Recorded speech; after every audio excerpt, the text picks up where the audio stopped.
So we've swapped summer for autumn. The leaves have changed colour, but the sun's still shining. Welcome to episode 5 of Midlander in the Mountains. Run VT.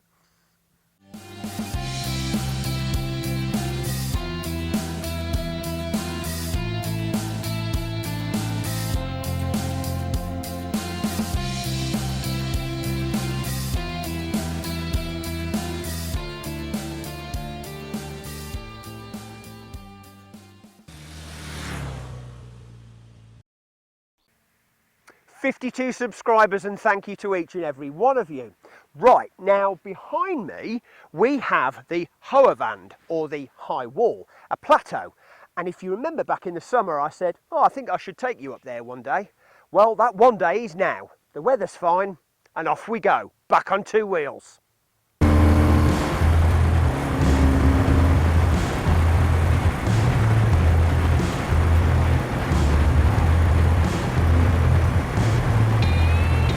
Compared to where I used to live in the UK, autumn here feels mighty short. We can easily have temperatures in the mid-20s well into late September, and quite often have a smattering of snow in late October. By November, the roads are a bit too dangerous to ride the bike, so I like to make the most of it.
Just look at those autumn colours, isn't that super? Absolutely beautiful.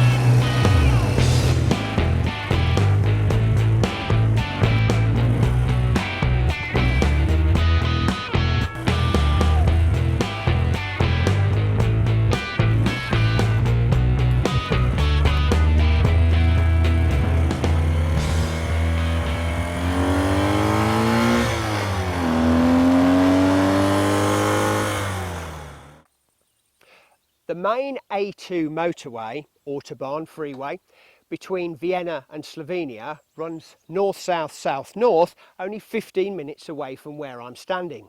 So if you're travelling through Austria and you've got even just a couple of hours to spare, you can come and visit the place behind me. Unlike a lot of the other places I've visited, you can actually drive up this one. It's accessible by road. At 3,700 feet, this is the Hohewand.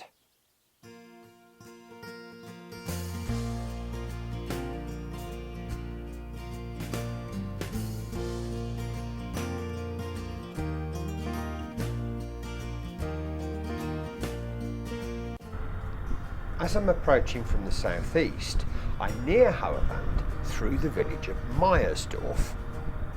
As you ride down the main street, it offers the optical illusion that you're not really actually getting any closer. The closer to the end of the street you get, the more it seems to drift away. Then it's a sharp 90-degree turn followed by a gentle climb, where a photo opportunity nicely presented itself.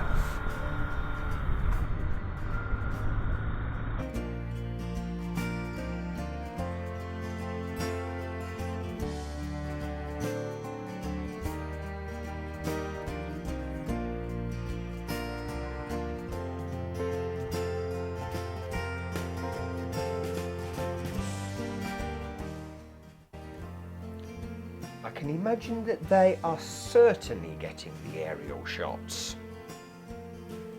I'm not sure what's prettier, the valley below or the view from above, but with a bit of luck and a following headwind, this film will help you make your own mind up. Now, back to the journey. You climb up the Hohewand after passing a toll house at the base. Now on bank holidays and weekends, a man with a large purse strapped to his waist will appear from the said toll house as you arrive and ask for the princely sum of €2, just €1 for motorcycles. During all other times you are requested to pay at the entrance to the nature park centre. Note the blue snow chain sign on the left of the screen for those not used to alpine driving. Check the weather in winter, folks. You are legally obliged to carry them in snowy conditions where you see this, and hire cars are no exception. The park is open daily for admission from 7 till 7 in summer and 5 in winter, but you can of course leave later. This is no simple tourist attraction. People live up here. This plateau is very much a working place, even though it's been a national park since the 1960s.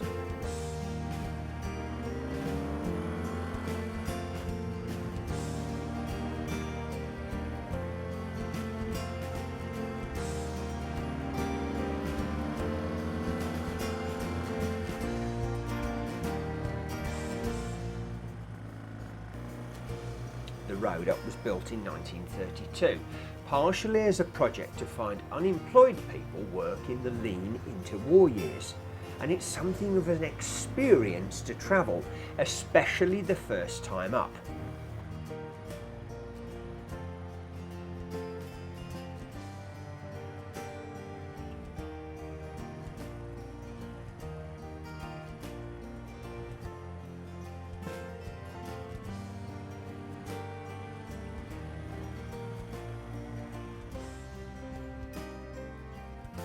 However, the return journey can be even more colourful, which reminds me of my first time driving down in an ancient automatic Volvo many years ago. All was going well until about halfway my brakes became decidedly vaguer than moonlight on a foggy evening. By the time we got to the bottom, I could have fried an egg on the disc brakes. But if it happened today, at least I could use my feet until my soles gave out.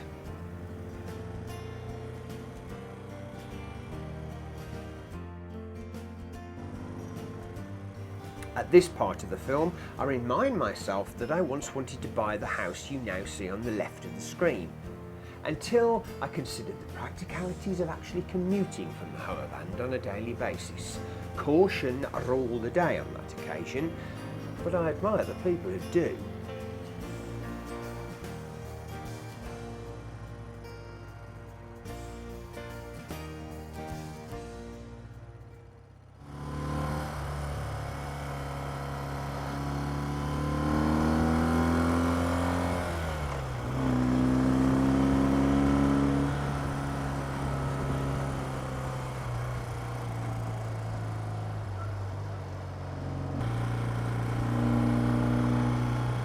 This is my favourite section as you ride through. Everything just becomes a sea of yellowy golden red. It's absolutely fantastic.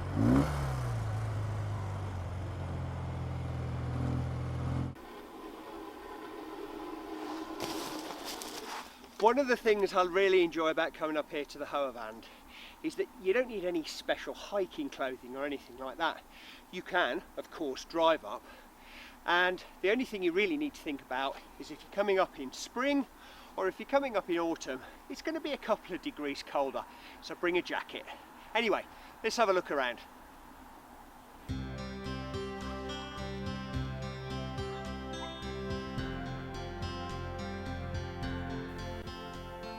When you reach the main nature park centre, you are greeted by a picnic and play area where you get the opportunity to get up close and sometimes personal with some of the local inhabitants of the petting zoo.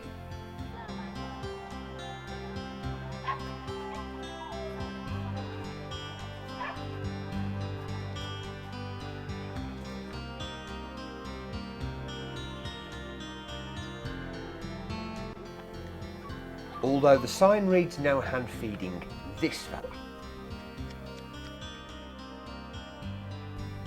There's information about the local flora and fauna,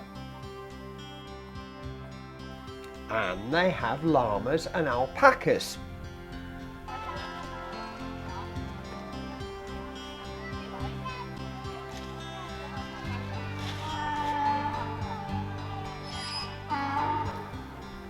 I get the distinct impression that the donkey was feeling particularly left out at this point.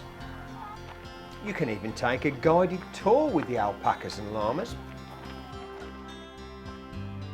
As I said, the park is used a lot for educational purposes and is not short of an interactive display or two.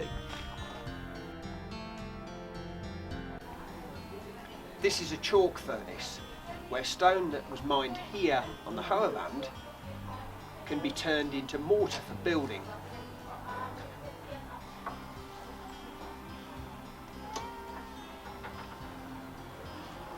I hope you have more luck with this than I did. A camping place can be had on the top of the Hohewand for just €14 a night for 2 people, which includes toilets, washing facilities, electricity, entry to the park and Wi-Fi. Anyway, now to the Hohewand Museum. And the entry to the museum is here through the Naturpark Stubel. So let's go. On reaching the top of the stairs, turn right into the room entitled Alpinistic. As you turn right, you are treated to a display about Dr. Alois Wildenauer, a priest, climber, and a man who almost single-handedly extensively developed tourism on the Hohewand. And bizarrely, what seems to resemble a death mask. There is, of course, a plethora of climbing implements and a reminder of why certain things do belong in a museum. Historical mountain rescue equipment, information about the caves in the area, and then a section on the Romans. There's plenty of evidence from their time here in the form of artifacts and some larger items. Welcome to a Roman gravestone. Complete with the grave itself and the inhabitant. There's information about the First World War, the building of the road up to the top of the Hohewand, the interwar years, and of course World War II. Then on the top floor you are greeted to my favourite area, where there's a corridor full of the extensive minerals that can be found on the plateau, and a great idea about what to do with your mountain dog when you don't need him anymore.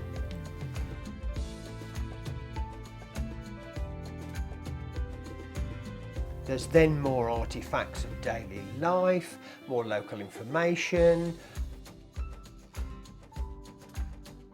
pictures of inhabitants, and one of my favourites, a reconstruction of a tourist room from around about the 1920s. I'll never complain about cold showers again. Then, after leaving the museum, I took the short 5-minute walk to the viewing tower.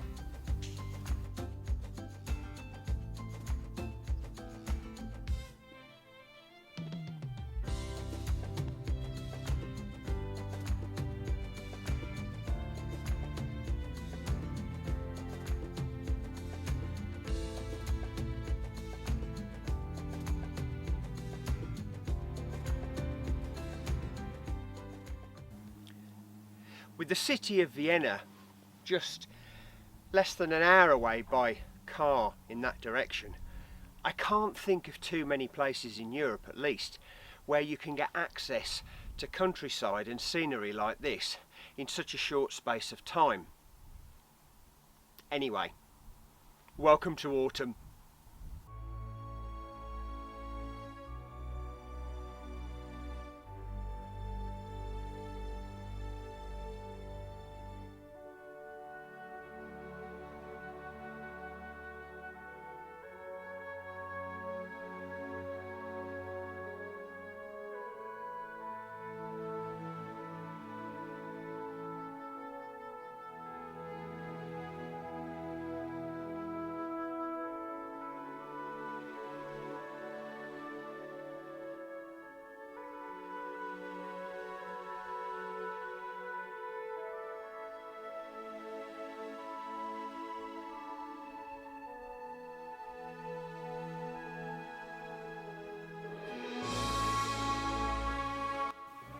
In the distance stands the mighty Schneeberg.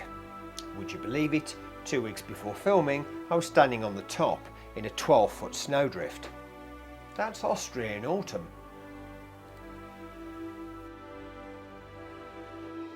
Now I'm not even going to try and name everything. So here is the obligatory map. Study at your leisure.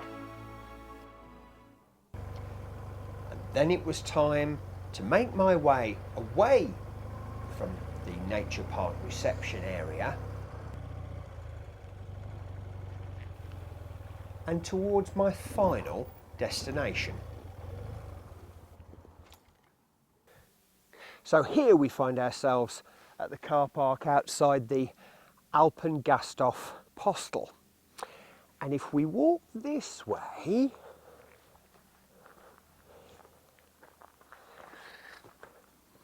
this lovely little path behind me is going to lead us down to, well, perhaps one of the best viewing platforms of all. May I present to you the area known as the Neue Welt, or the New World.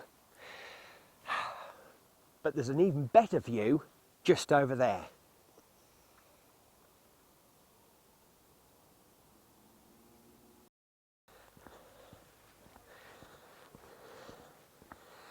Well, what a wonderful day for it.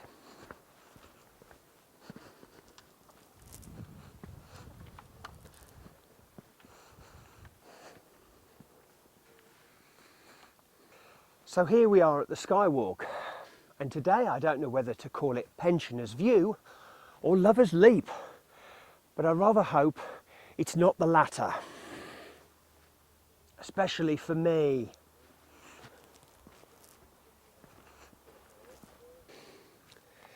The first time that I ever walked on this, I felt quite dizzy. But with 30 tons of concrete underneath you, you're really not going anywhere.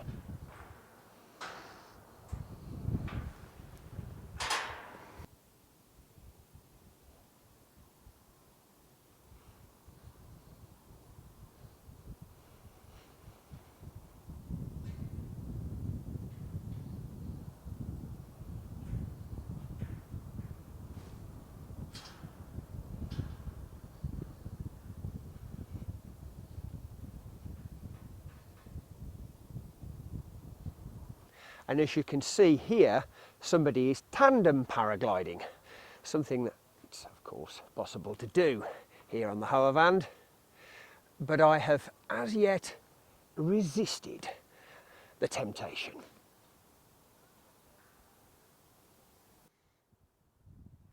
Hi!